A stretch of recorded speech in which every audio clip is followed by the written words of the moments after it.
Bonjour à tous, merci de nous rejoindre sur 8 Mont Blanc. Nous sommes ensemble pour une nouvelle semaine d'actualité. Et voici tout de suite les titres de ce lundi 20 septembre 2021. La plupart des aires de jeu en France ne sont pas accessibles aux enfants en situation de handicap. Les parents de Colline, une jeune fille de 3 ans polyhandicapée, ont donc décidé de demander un financement pour un espace de jeu inclusif à Novalaise, en Savoie. Rencontre à suivre. Elle fait 170 mètres de long et elle permet aux cyclistes de franchir le Rhône entre Virignan dans l'Ain et La Balme en Savoie. Cette passerelle constitue un nouveau point de jonction sur la Via Rona, la célèbre véloroute qui relie le lac Léman à la Méditerranée. Je vous le disais à l'instant, Colline est une jeune fille polyhandicapée. Elle vient de faire sa rentrée à l'école comme tous les enfants de son âge. Mais en dehors de son établissement, impossible pour elle de jouer avec ses petits camarades dans les aires de jeu. Ces infrastructures sont très rarement adaptées au handicap.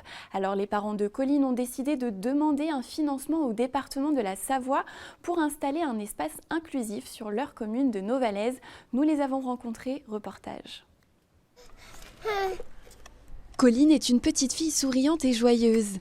Âgée de 3 ans, elle est atteinte d'une maladie génétique extrêmement rare. 40 à 100 personnes ont une mutation comme celle-là dans le monde. Cette maladie entrave les capacités motrices et cognitives de Colline. À ce jour, Colline est capable de rouler, elle est capable de ramper, mais elle n'est pas capable de se tenir assise seule et elle n'est pas capable de marcher ou de faire du 4 pattes. Elle est capable de communiquer avec nous grâce à des images, des pictogrammes, et donc elle nous dit très bien le gâteau qu'elle préfère et qu'elle adore le chocolat, mais elle ne peut pas communiquer comme les autres enfants. Communiquer et se déplacer sont donc des missions très difficiles pour la petite fille. Au quotidien, elle utilise cet appareil pour se tenir debout. Elle vient de faire sa première rentrée à l'école. Dans sa classe, elle est au contact d'enfants valides. Cette mixité, ses parents ont décidé d'en faire un combat. Dans le quotidien de parents d'enfants handicapés, effectivement, on a plusieurs difficultés, mais ce qui nous a marqué, c'est que souvent ces enfants vont vivre un petit peu en parallèle des autres. Alors il existe l'école où il y a l'inclusion, la crèche, et on a une chance incroyable d'être très bien accueillis. Mais il y a aussi ces lieux de rencontre qui sont les aires de jeu où les parents ont l'habitude d'amener leurs enfants facilement, souvent à 5 minutes de chez eux. Et dans le cas d'enfants handicapés, en fait, il n'y en a pratiquement aucune qui sont adaptées. Alors sur le territoire, il y en a vraiment sur la France, il y en a vraiment très peu. Et dans le Grand Chambéry, il n'y en a pas du tout qui sont accessibles à tout le monde. Et donc du coup, voilà, nous aussi, avant d'avoir Colline, on n'avait pas forcément ce regard. Et une fois qu'on l'a vu, et une fois qu'on s'est rendu compte qu'effectivement, il n'y a pas d'aire de jeu adaptée aux enfants handicapés, c'est très difficile de ne plus le voir. Christelle et son compagnon ont donc décidé de porter un projet d'aire de jeu adapté dans leur village de Novalaise. Ils ont répondu à un appel à projet initié par le département de la Savoie. Ce dernier, grâce à son tout nouveau budget participatif, apportera une aide financière à 31 idées sur les différents cantons savoyards. Pour Christelle et pour la commune, ce financement représente l'espoir de voir une infrastructure inclusive installée ici. Il existe des modules de jeu que pour les enfants handicapés qu'on a éliminés parce que l'idée c'est de faire un lieu de rencontre où les enfants dès le plus jeune âge sont confrontés à l'inclusion et se découvrent par le jeu, découvrent la différence, s'éveillent à la différence et du coup c'est en montrant ça dès le plus jeune âge qu'on peut espérer avoir plus de bienveillance et d'inclusion dans la société. En tout cas, c'est un peu notre rêve. Le projet des parents de Colline inclut également l'aménagement de la plage de Pré-Argent sur les bords du lac d'Aiguebelette. Un appareillage serait proposé pour faciliter une entrée dans l'eau digne aux personnes en situation de handicap moteur et leur permettre de profiter des joies du lac comme les autres. Et j'ajoute que pour voter pour ce projet ou découvrir tous les autres projets candidats dans le cadre du budget citoyen, vous pouvez vous rendre sur le site vosprojetspourlasavoie.fr. Pour retrouver le dossier des parents de Colline, il faut aller dans l'onglet Vie sociale et solidarité sous l'intitulé exact Dépassons le handicap à Novalaise. Dans l'actualité également, 250 000 € pour aider les apiculteurs. C'est l'enveloppe débloquée ce lundi par les conseillers départementaux de la Haute-Savoie. Suite à une météo capricieuse, la production de miel a baissé, a même chuté de 80% dans les 20 000 ruches du département. Pour faire face à la situation, les apiculteurs ont dû acheter plus de 300 tonnes de sirop pour nourrir leurs abeilles. Je vous propose d'écouter les précisions de Marie-Louise Donzel-Gonnet, la vice-présidente de Haute-Savoie, chargée de l'agriculture, au micro de Sébastien Germain.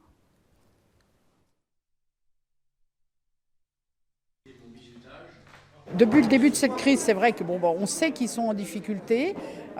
Aujourd'hui, il y a une inquiétude en disant peut-être que le département va aider les amateurs et pas les professionnels. C'est faux, il y a des discussions, on est en train d'échanger là-dessus. On est à l'écoute du GAPS, de la filière qui aide les professionnels, et aussi à l'écoute des amateurs. Cette filière apicole, elle a toute sa place. Aujourd'hui, les agriculteurs mettent des cultures mellifères dans les prés pour aider à la pollinisation, pour les abeilles. Aujourd'hui, elle a toute sa place dans notre département. Elle est importante parce qu'on a un grand nombre de professionnels, mais aussi un grand nombre d'amateurs. Donc aujourd'hui, le miel dans notre territoire, faut qu'il soit fait dans notre territoire. Et donc du coup, pour nous, c'est important d'apporter cette aide.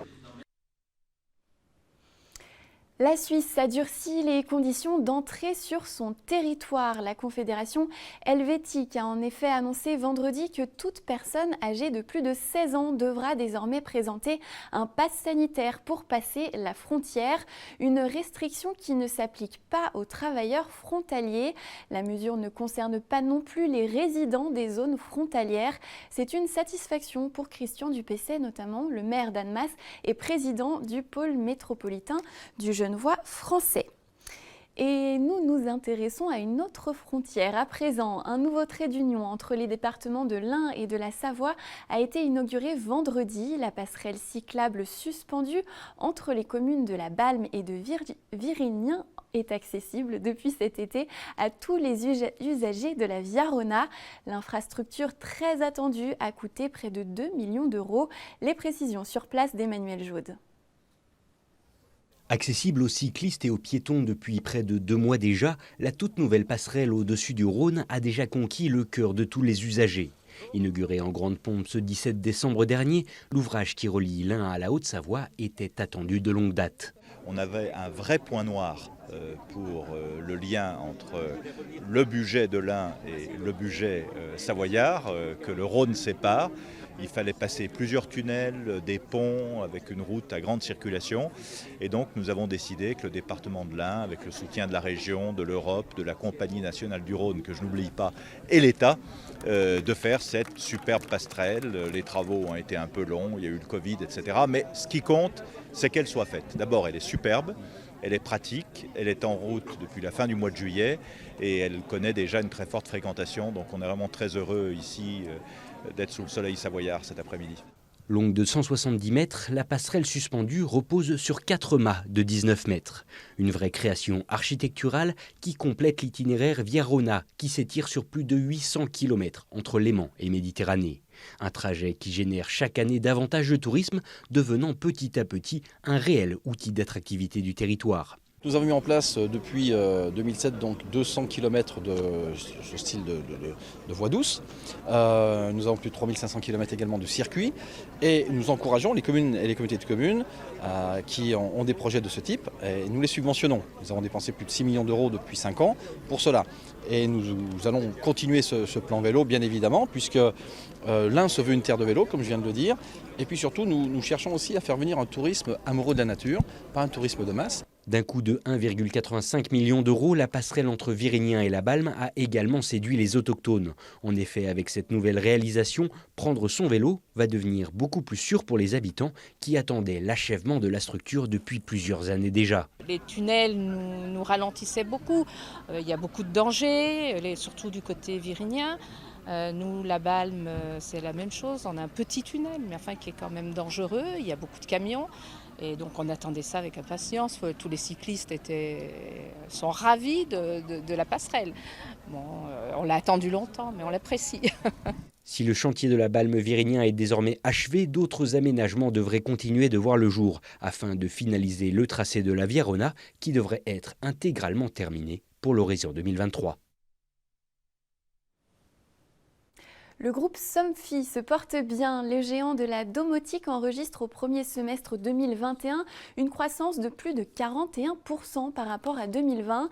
Il a présenté la semaine dernière sa nouvelle stratégie de développement durable. Le leader mondial basé à Cluses s'est fixé 2 principaux objectifs d'ici 2030. D'un côté, il veut réduire ses émissions de CO2 de 50%. De l'autre, il veut proposer des produits plus économes en énergie. On écoute Pierre Ribeiro, le directeur général du groupe Somfy, au micro de Sébastien Germain. C'est indispensable, vous le savez, aujourd'hui on est dans une situation où le climat devient une vraie préoccupation. La situation ne cesse de se dégrader. On estime que l'on a aussi un rôle en tant que société en termes de contribution à l'amélioration de cette situation. Et donc oui, c'est vraiment un tournant. En tous les cas, c'est un engagement fort. Et quelque part, nos équipes en sont également très fières et contribuent à cet engagement, bien entendu. On veut montrer l'exemple, c'est vrai. On veut montrer l'exemple aussi parce qu'on est dans un domaine où finalement le bâtiment représente 35% des émissions de serre, d'effet de serre et de gaz de serre, pardon. Et donc nous sommes convaincus que nos solutions peuvent contribuer à baisser, à améliorer cette situation. Donc oui, nous avons un rôle notamment autour du bâtiment. On a lancé un label Act for Green dès 2015 et aujourd'hui notre ambition c'est que 100% de nos produits soient éco-conçus et donc dès l'origine prévus pour émettre le moins possible de CO2 tout au long de la vie de nos produits. Et donc ça c'est quelque chose que l'on a lancé en 2015 et notre volonté c'est que 100% de nos produits soient éco-conçus Act for Green d'ici 2030. Et pour aller jusqu'à la fin de ce journal, nous parlons droit animalier. Bonsoir Olivia Simniakos. Bonsoir. Vous êtes avocate en droit animalier. Merci d'avoir accepté notre invitation. Avant toute chose, quel est le travail d'un avocat en droit animalier ? Alors je dirais que c'est le travail classique d'un avocat. Simplement, c'est un avocat qui a choisi, comme je l'ai fait, une thématique de travail autour de l'animal. Le métier est le même, les procédures sont les mêmes. Simplement, on a au cœur de notre métier, au cœur de notre quotidien, quelque part, dans chaque dossier, un animal. Et c'est vraiment le cœur de toutes vos journées puisque vous avez décidé en 2019 de monter le seul cabinet monothématique en France, donc entièrement dédié à la défense des droits des animaux. Il s'appelle Animalex. Aujourd'hui, vous êtes basé à Annecy. Pourquoi vous avez fait ce choix de vous spécialiser vraiment dans ce secteur du droit ? Alors à la base, moi je suis une grande amoureuse des animaux. Je me suis retrouvée avocate un peu par la force des choses parce que ce n'était pas du tout mon rêve de vie. Je pratiquais le droit des affaires. L'avancée de ma vie a fait qu'à un moment donné, j'ai commencé à me poser des questions. Qui suis-je, où vais-je, voilà. Des questions qu'on peut se poser. Et voilà, et je me suis dit à un moment donné, je suis dans ce métier, pourquoi pas... Au lieu d'en faire une fin, parce que ce n'était pas une fin, pourquoi pas en faire un moyen, me mettre à la disposition de la cause qui est la mienne depuis l'enfance, quoi. Dans votre parcours de vie, c'est ce que vous m'expliquiez notamment en préparant cette interview, c'est que vous étiez réellement animé par cette cause animale avant même d'en faire votre métier. Oui, tout à fait. Moi, j'ai toujours aimé les animaux. Je dis toujours, depuis mon enfance, depuis que mes parents me mettaient devant les émissions d'Alain Bougrain-Dubourg, parce que c'est lui le responsable de tout, j'ai toujours aimé les animaux. J'ai toujours, dès que j'ai eu un salaire, j'ai commencé à aider les associations de protection animale. J'ai été militante, je le suis toujours, mais à mes heures, parce qu'il ne faut pas tout mélanger. Donc voilà, là je me suis dit c'est une autre façon d'aider la cause animale parce que le financier c'est bien, le bénévolat j'avais pas le temps, en étant avocat j'avais pas le temps et je me suis dit bon ben voilà, tu vas intégrer la cause animale dans ton métier et inversement. Comment on devient, c'est peut-être une question bête, mais avocate en droit animalier? Il y a des formations j'imagine dédiées? Oui, alors à la base, un avocat en droit animalier, c'est un avocat classique. Après, c'est un choix. Il existe effectivement plein de formations, mais même sans formation, de toute façon, le droit animalier, c'est des petits bouts des différents droits. Donc, on trouve tout dans les codes, même si on ne suit pas une formation. Moi, j'ai suivi des formations. Il y en a de plus en plus. Elles sont d'excellente qualité, pour celles que je connais en tout cas.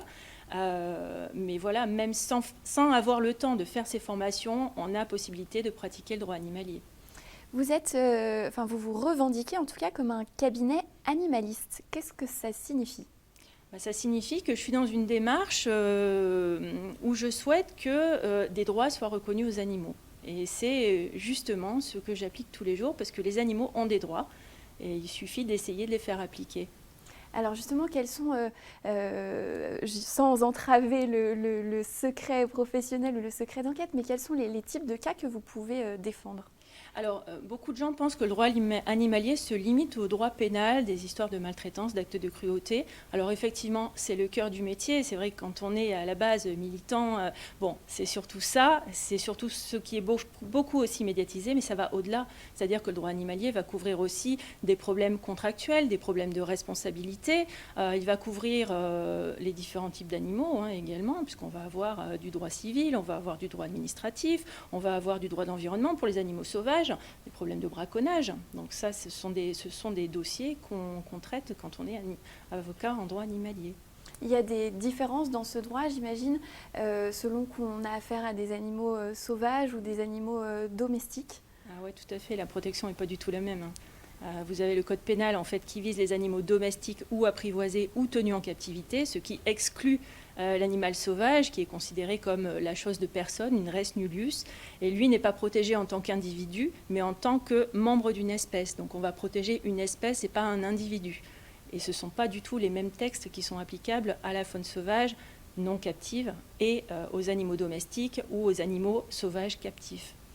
Est-ce que ce droit évolue? On sait qu'on est dans un contexte où on parle de plus en plus du droit des animaux. Peut-être que de plus en plus de personnes sont sensibles à ces droits-là. Est-ce que le droit évolue en même temps que les mentalités? Alors c'est sûr qu'il y a une évolution des consciences. Le droit, bon, les textes sont là depuis un petit moment. Alors il y a eu l'évolution dans le Code civil en 2015 qui reconnaît l'animal comme un être vivant doué de sensibilité.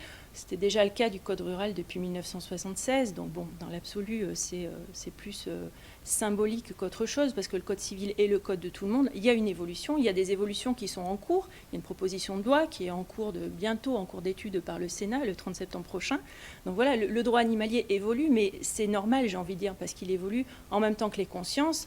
Et il évolue aussi parce qu'il y a de plus en plus de dossiers qui arrivent devant les tribunaux justement à cause de cette évolution des consciences. Avant, il y avait tout autant sans doute de maltraitance animale, sauf que ça n'arrivait pas au tribunal.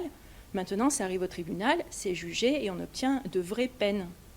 Ça veut dire qu'il y a plus de travail pour vous aussi en tant qu'avocate? Oui, il y a du travail. Il y a du travail sur les maltraitances, ça c'est évident, mais pas que sur les maltraitances non plus.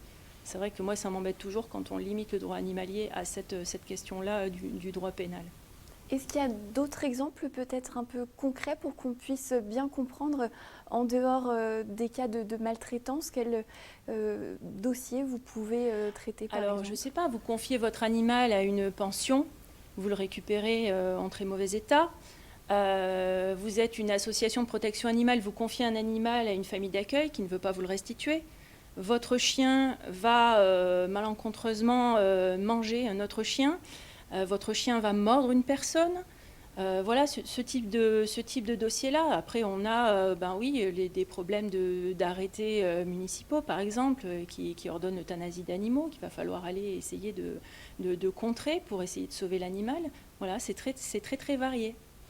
Quel est votre regard, alors, à la fois en tant qu'avocate, et vous l'avez dit, également militante, même s'il faut bien séparer les deux, mais sur ce contexte où on peut avoir des influenceurs, pour n'en citer qu'un, Hugo Clément par exemple, qui peut amener des sujets qui portent ensuite des polémiques assez vives, et on sent qu'il y a bien une division aussi dans la société entre les défenseurs des droits, entre peut-être les fédérations de chasseurs. Quel est un petit peu votre regard sur tout ça? Bien sûr, chacun défend ses propres intérêts.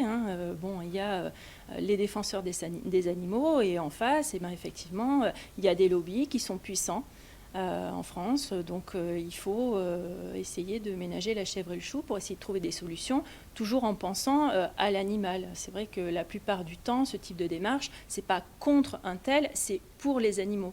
Voilà, mais c'est vrai que le dialogue est compliqué. Merci beaucoup en tout cas Olivia Simiakos d'être venue nous voir, et on vous retrouve donc à Annecy avec votre cabinet Animalex. Tout à fait, je vous remercie. Merci beaucoup.